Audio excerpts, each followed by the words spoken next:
nepangkan Nabi Saiful di Purwakarta. Setelah mendengarkan paparan Pak, dan juga mendengar, merasakan situasi saat ini, jadi kalau saya boleh menilai, kalau diibaratkan orang kita ini sedang sakit, negara kita ini sedang sakit kanker stadium 4. Sebentar lagi mati Pak, sebentar lagi bubar di negara. Tetapi tanda-tandanya sebenarnya sudah terdeteksi jauh-jauh sebelumnya. Tahun 80-an Pak, saya pernah baca artikel Pak, bahwa tahun 2020 itu adalah masa panen buat mereka. Jadi nanamnya tahun 70-an Pak, nanamnya tahun 70-an, dan mereka punya strategi yang sangat sistematis untuk sampai ke sini, untuk sampai ke situasi saat ini. Pertanyaan saya Pak, sekarang kita yang sudah tua-tua seperti ini, ya, yang sudah tua-tua seperti ini, jalan saja kita harus pakai tongkat, mungkin sebagian, ya, diminta, mohon maaf ya, diminta menghadapi mereka yang sudah bangun sedemikian rupa sama 20 tahun. Ibaratnya gini Pak, kalau kita yang bergerak, hanya kita yang bergerak, kita sedang berusaha mengobati sakit kanker dengan bodrek Pak. Tidak ada artinya. Ya, sementara anak-anak mudanya, ya, santai-santai saja, tidak ada masalah. Kalau saya tanya anak muda, ada masalah nggak saat ini? Tidak ada masalah Pak. Kita aja yang sibuk, orang-orang tua. Jadi walaupun kita bergerak, paling-paling hanya sedikit anak-anak muda yang akan itu. Pertanyaan saya Pak, kemana intelijen selama ini? Kemana? Masa sampai situasi segawat ini tidak bisa dideteksi jauh-jauh hari? Ini yang merasa prihatin. Kami rakyat tidak punya senjata Pak. Kami rakyat tidak punya kekuatan, ya. Tanpa dukungan militer yang ada di depan, kita tidak ada apa-apanya. Kita hanya mengorbankan jiwa kita, yang untuk menghadapi militer yang sudah dikuasai oleh oligarki untuk saat ini, ya. Jadi saya melihat perjuangan kita saat ini tidak bisa dibilang sia-sia. Ini perjuangan yang sangat berarti. Tapi kalau saya presentasikan saat ini, perjuangan kita ini hanya 10%, selebihnya hanya doa. Dan kita hanya berharap dari doa, padahal doa itu adalah selemah-lemahnya iman. Harus lebih dari itu. Saya Pak, tahun 88 saya keluar dari perusahaan BUMN. Karena apa? Karena politik Pak. Saya tidak setuju dengan Golkar yang sudah mulai nggak benar pada saat itu. Saya lebih baik keluar, ya, masuk ke dunia swasta, tidak mau diatur-atur soal politik. Dan saya masih terus Pak. Tetapi saya orang sipil, saya tidak punya kekuatan, dan saya sebenarnya tidak tertarik di dunia politik. Tapi melihat situasi saat ini, ya, sangat prihatin Pak. Kisah hidup saya umur 60 tahun, paling-paling 5-10 tahun lagi saya mati, mungkin 3 tahun lagi kalau ikut bukan. Jadi saya Pak melihat Pak, bukan berarti perjuangan kita akan sia-sia, tetapi fokus kita harus dirubah. Kalau mengandalkan kita yang sudah tua-tua ini tidak ada artinya, mohon maaf. Kita hanya bisa teriak-teriak, cuap-cuap sana sini, ya. Kalau bisa diibaratkan, mereka sudah bawa tank baja melintas, dan tidak hanya teriak-teriak, ada tank baja, ya, buat senjata. Tidak ada apa artinya. Mereka terus berlalu menggilas kita semua, ya. Jadi saya kira perjuangan kita tidak sia-sia, tetapi harus lebih dari itu, ya. Kita harus lebih banyak mengajak anak-anak muda, ya, yang masih punya energi, ya, yang masih punya tenaga yang kuat untuk berjuang seperti ini. Tetapi kalau kita melakukan pendidikan kebangsaan, pendidikan ini, pendidikan itu, terlambat Pak. Terlambat. Mereka ini tahun 2020 itu adalah masa panen, dan mereka sekarang sudah berkuasa. Kita baru mau melakukan pendidikan. Bayangkan saja, kapan hasilnya? Ya, ini tolong direnungkan Pak ya. Jadi harus ada operasi Pak. Kalau mau sembuh kanker ini harus dioperasi. Tidak bisa hanya pakai bodrek. Harus ada operasi besar. Ya, mungkin akan sakit. Setelah operasi tidak akan sembuh total. Tapi itu harus dilakukan untuk kebebasan kita dari penjajahan komunis. Terima kasih. Wassalamualaikum warahmatullahi wabarakatuh. Terima kasih Pak Iwan.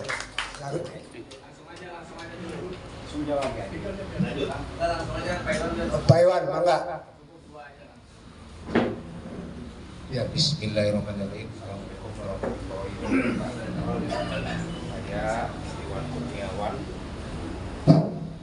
Saya Iwan Kurniawan, anak bangsa yang prihatin, anak bangsa yang resah, anak bangsa yang ingin berlari kencang bersama para pejuang berdiri di depan Istana Merdeka dan menurunkan Jokowi. Saya tidak peduli dengan profesi saya yang seharusnya tidak bergerak dan berada pada kegiatan-kegiatan yang sifatnya politis. Tapi buat saya tidak jadi masalah. Saya hanya ingin memberikan contoh dan gambaran ketika Presiden A tidak berjalan dan menjalankan roda pemerintahan dengan baik, dengan mudah bisa diturunkan. Nah sekarang bukan saja gambaran buruk, tapi perilaku buruk, dan malah sudah seperti yang tadi disampaikan, bukan sakit batuk, panas tiris, demam, tapi sudah kronis kanker. Apa yang mesti kita lakukan? Karena saya berdiri tidak bisa bergerak tanpa ada satu gerakan yang sifatnya bersama. Jujur, kalau Bapak-bapak mengundang saya hari ini, Pak Iwan, ayo kita berjuang, kita ke Jakarta menurunkan Jokowi, maka saya siap. Billahi ta'ala saya siap. Dan saya katakan tadi pada Bapak-bapak, saya tidak akan menyesal mati. Saya siap mati, dan saya hanya ingin seperti yang tadi Bapak sampaikan, menyelamatkan Indonesia dari titik kehancuran dan kekuasaan yang membabi buta yang diarahkan oleh mereka-mereka yang pengkhianat bangsa. Sekali lagi, kalau berkenan, saya ingin menggetarkan bersama. Kenapa di Purwakarta tidak ada keresahan untuk membela warga Rempang? Sepi-sepi saja.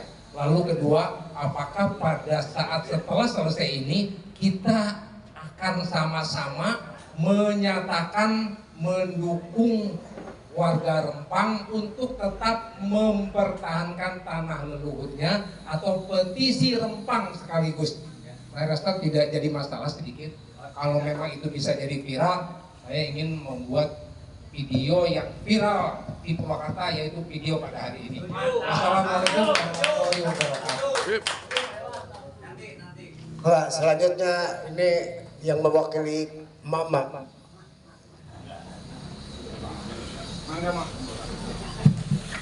Baik, terima kasih. Assalamualaikum warahmatullahi wabarakatuh. Sebagaimana tadi sudah banyak kita dengarkan ya, yang begitu sangat memprihatinkan kita mendengarkan bangsa Indonesia sekarang. Tadi sudah dikatakan oleh Pak Saiful, kanker stadium 4. Nah, untuk menyikapi itu, sekarang kita kan menghadapi caleg, ya, menghadapi pemilu. Saya berharap kepada ustazah, ustadz, dan juga kita semua tolong disebarkan. Karena apa? Kita itu kan diikat dengan aturan-aturan yang ada.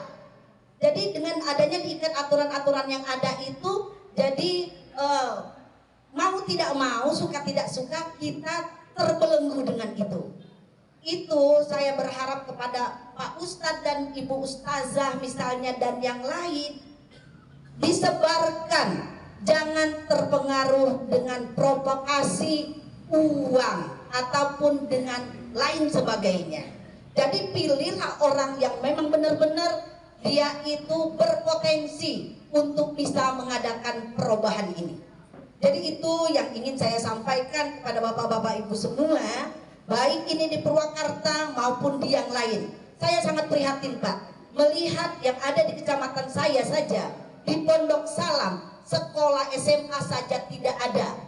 Bagaimana generasi penerus kita untuk bisa pintar kalau seandainya sekolah saja tidak difasilitasi? Itulah saya ingin berjuang, ingin menjadi Dewan Perwakilan Rakyat untuk bisa memperjuangkan itu. Banyak kita yang masih miskin. Perhatian pemerintah sampai sejauh mana? Masih banyak. Para lansia itu adalah tanggung jawab kita semua. Yang terkandung di dalam Undang-Undang Dasar 45 itu adalah tanggung jawab negara. Inilah Pak yang ingin saya pesankan kepada Bapak Ibu semua. Mari kita memperjuangkan untuk bisa kita memperjuangkan rakyat Indonesia, terutama yang ada di Purwakarta ini. Mungkin itu saja dari saya akhiri. Wabillahi taufiq wal hidayah. Wassalamualaikum warahmatullahi wabarakatuh. Waalaikumsalam. Mangga.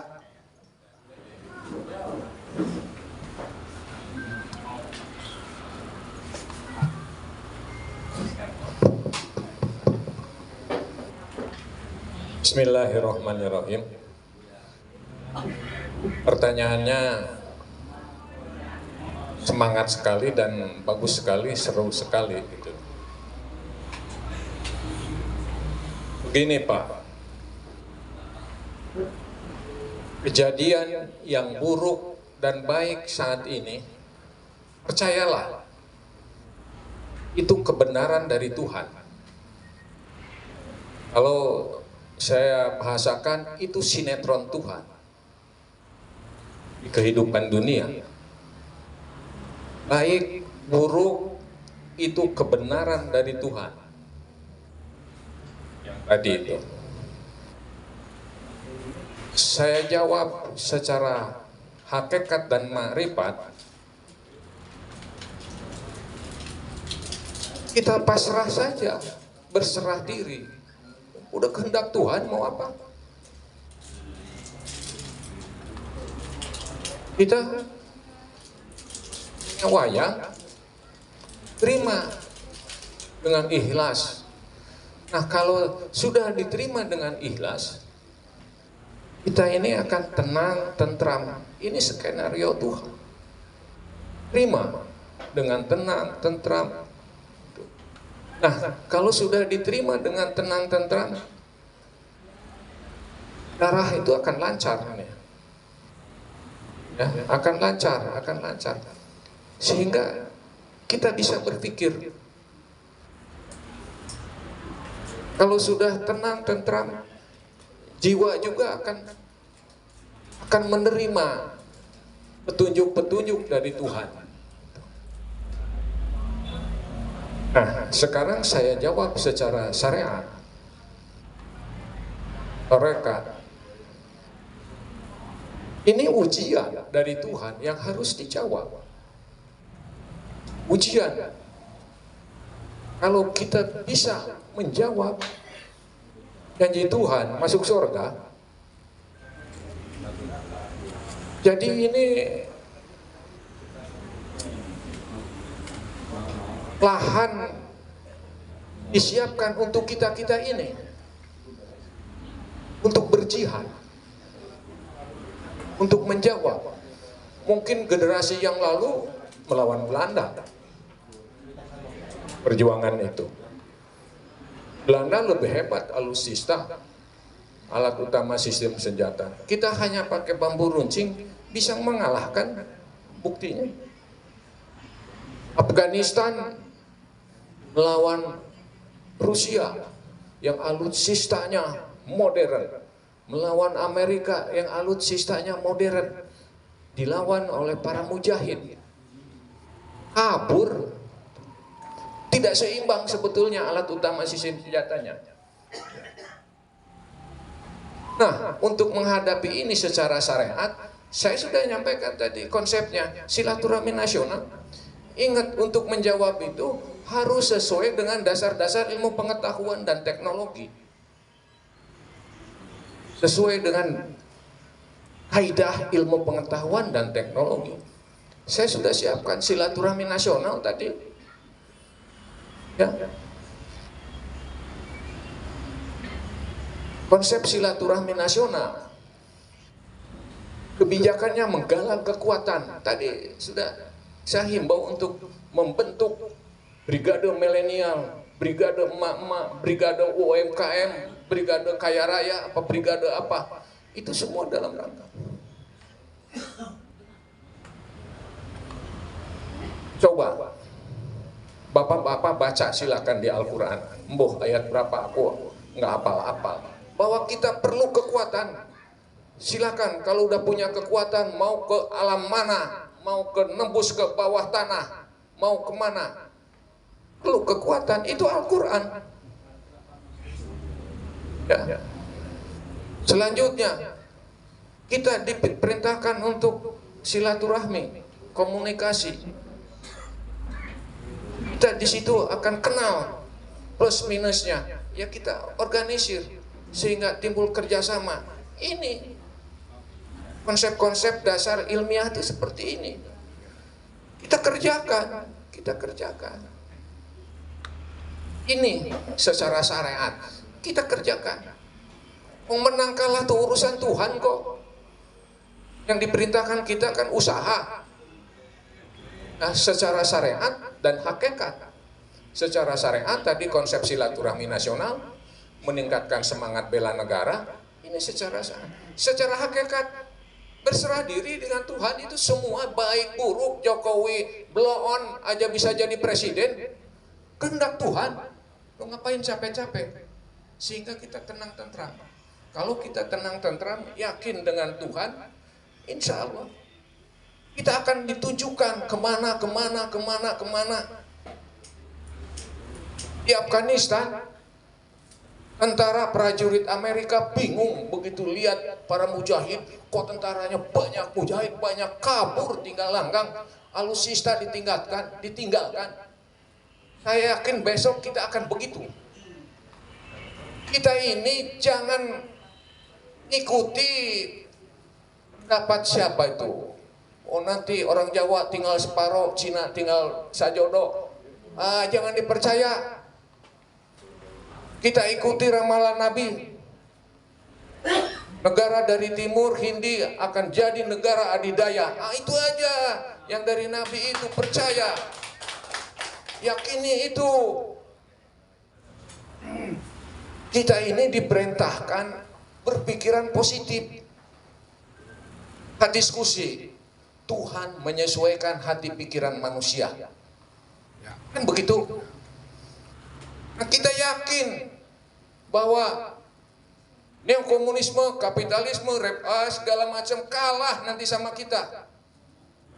Yakin itu. Kita harus positive thinking. Karena kalau kita positif, energi positif akan membantu kita. Tapi sebaliknya kalau kita negatif tadi, stres, takut, akhirnya stroke, kita tidak bisa apa-apa. Tetapi kalau bapak-bapak tenang, tentram, bahagia, insya Allah sukses. Itu kata Sayyidina Ali, bahagia itu sesuatu untuk mencapai kesuksesan. Ya, jelas ya. Sekian, terima kasih. Wassalamualaikum warahmatullahi wabarakatuh. Tambahan dari saya sedikit sebelum ke Pak Safril.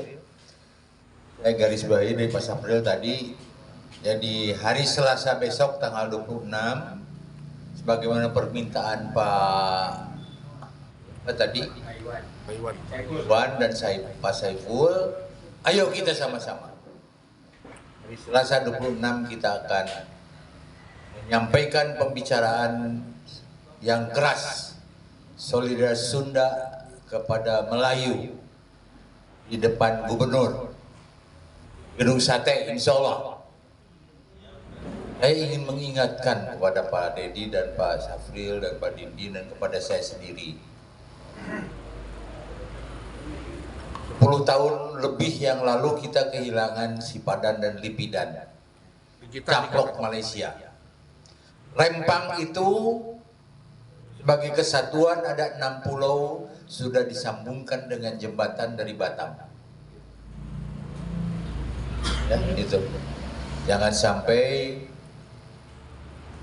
ya kapanpun lah, jangan sampai 5 pulau ke-6 Rempang itu nanti hilang juga dan menjadi pulaunya Cina itu, karena itu di sana sudah disiapkan katanya untuk tempat wisata mancanegara. Ini Pak Mehmet Wilujeng Sumping ada di Payun, ya ya kursi khusus dihijikan. Dia ketua APIB, Aliansi Profesional Indonesia Bangkit. Dia namina Mehmet Oge, sarasna aya 3 Mehmet itu. Aya Mehmet Hakim, Mehmet Ahmad Hakim, sareng Mehmet Hamdan. Aya abdi masih Eme, ieu masih MH. Tuh. Jadi sekali lagi kita ingin mengingatkan kepada diri kita sendiri. Ayo kita bersama-sama hari Selasa datang di Bandung untuk menyuarakan solidaritas Sunda kepada Melayu. Jangan sampai Rempang hilang. Sipadan dan Likitan hanya 2 pulau. Dan sekarang sudah rakyat di sana itu yang notabene sebenarnya itu orang Indonesia. Penghasilannya sudah dolar kayak orang Bali. Dan mereka akan dijaga oleh Malaysia untuk tidak menjadi komunis. Jangan sampai Rempang ada 6 pulau. Sudah dihubungkan dengan jembatan dengan biaya kita semua, diantaranya dari pajak. Nanti yang enaknya, Cina ngageluyung tapi kadinya tak dijualan ku si keher Cina teh untuk berwisata. Pak Mehmet ini tadi sudah dibicarakan semua.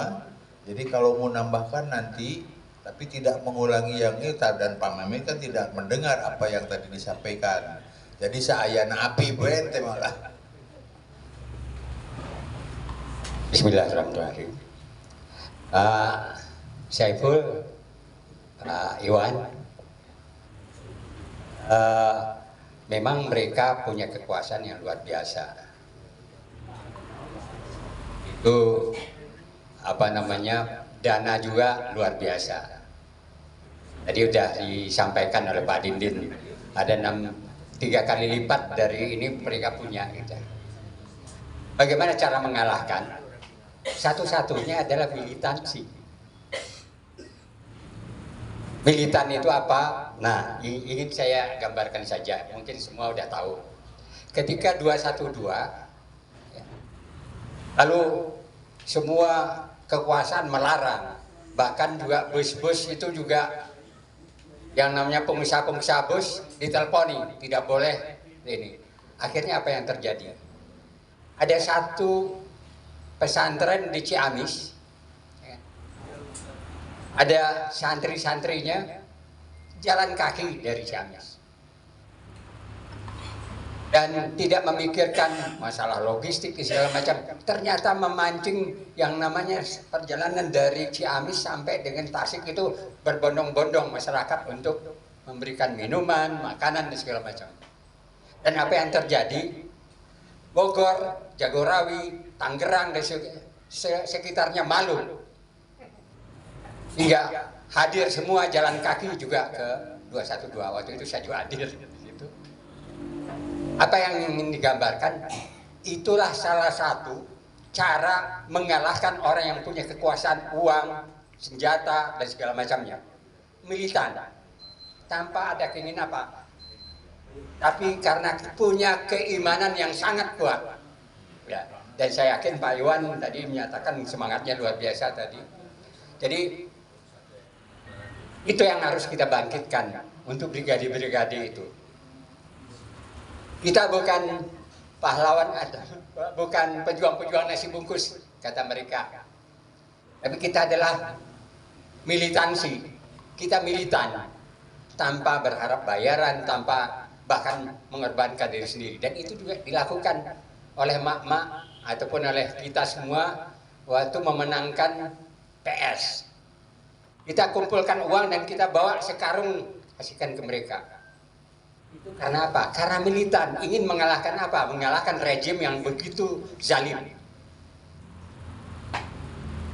Nah, itu sebagai jawaban saya bahwa kita perlu militansi dalam hal ini, perlu kita bangkitkan kepada siapapun. Ya. Lalu Ibu Dinar mengenai pendidikan, itulah juga kegagalan dari rejim sekarang. Rejim sekarang cuma melihat yang namanya bangunan-bangunan ataupun infrastruktur itu 30% itu korup. Cuman karena KPK adalah orang-orang mereka, ya tidak ada satupun yang diperiksa.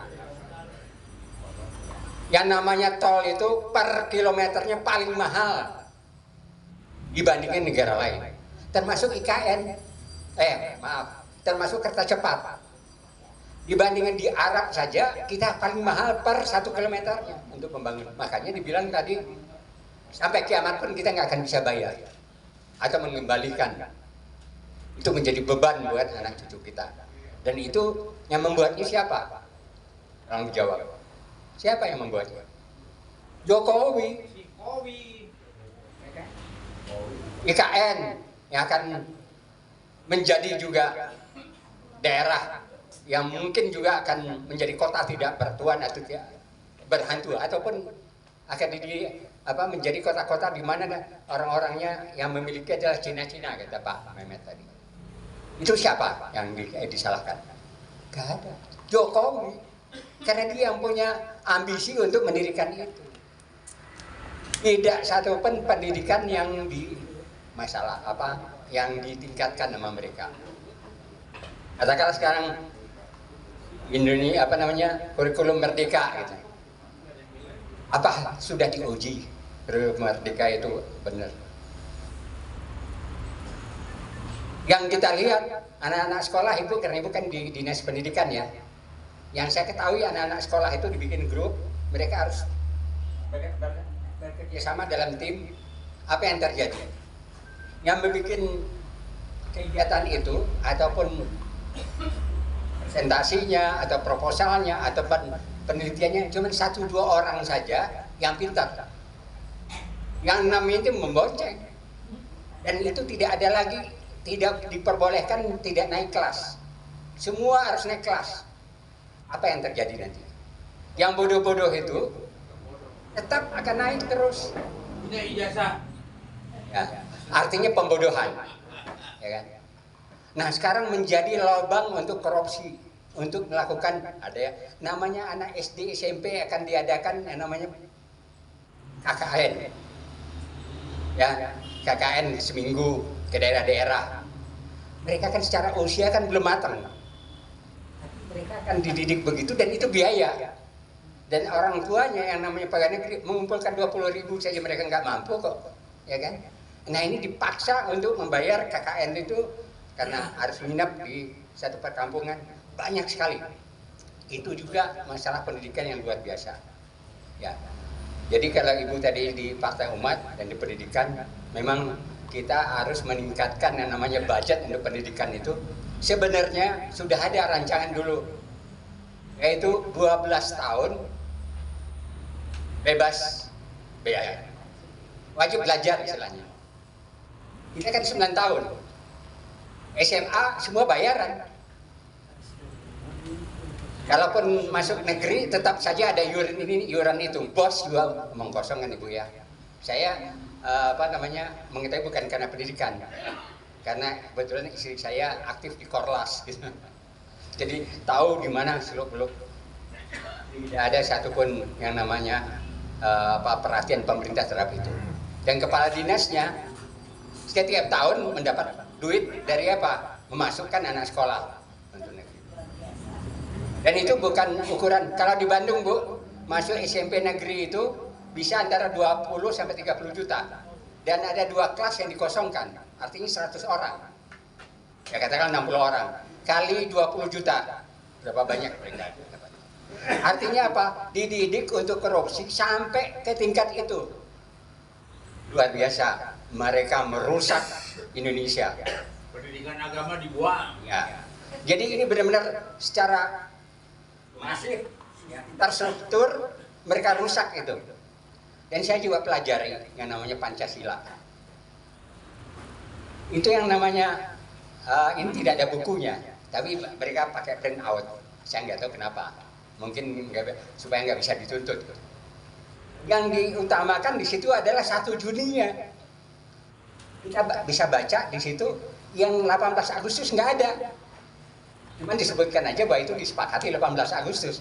Lalu saya tanya ke anak-anak muda itu, ke anak-anak ini, kalian tahu nggak yang namanya Pancasila? Tolong carikan saya di apa yang di kertas kerja guru itu yang dibagikan itu, ada nggak yang 5 itu? Oh iya nggak ada Pak. Luar biasa cara komunis masuk merusak pendidikan. Dan mereka tuju cuma infrastruktur, pendidikan mereka bodohkan kita. Jadi sangat mendasar sekali, kita harus melakukan kegiatan yang militan. Sekali lagi saya jawab Pak Saiful dan Pak Iwan dan buat semua, marilah kita menjadi orang-orang militan dan kita ajak anak, cucu, istri, ipar segala macam untuk militan dan kita bekerja sama untuk itu. Ya. Dan saya yakin kalau itu seperti yang dikatakan oleh Gus Dedi, Jenderal Gus Dedi, ya, dengan makrifat dan juga syariatnya tadi, insya Allah perjuangan ini akan membuahkan hasil. Amin. Lalu saya ingin informasikan lagi, waktu kemarin yang aksi di Jakarta itu dari GNPR dipelopori sebenarnya oleh ya, Habib walaupun beliau nggak hadir, tapi anaknya juga hadir di situ. Itu juga dibacakan namanya petisi mosi tidak percaya. Nah sebenarnya ada kaitannya juga dengan ini. Kalau sudah tidak percaya mau diapain? Dimakzulkan. Kalau nggak mau ya harus gerakan masyarakat untuk, karena misalnya DPR MPR-nya tidak mau makzulkan, ya. Nah itulah yang dikatakan Pak Dedi tadi, mari kita adakan silaturahmi nasional dan yakinlah bahwa dengan gerakan-gerakan yang militan kita berkorban untuk itu. Kita tidak perlu memikirkan bagaimana logistiknya, bagaimana ongkosnya. Kan saya sudah ceritakan tadi, santri dari Ciamis dan akhirnya menggerakkan semua dan akhirnya hampir 8 juta masyarakat hadir di Jakarta tanpa halangan dan itu luar biasa. Saya kira itu jawaban buat Pak Iwan, mudah-mudahan Pak Saiful dan Ibu Dinar ya bisa memuaskan dan kita doakan Ibu melalui partainya bisa berhasil masuk gitu ya. Terima kasih. Assalamualaikum warahmatullahi wabarakatuh.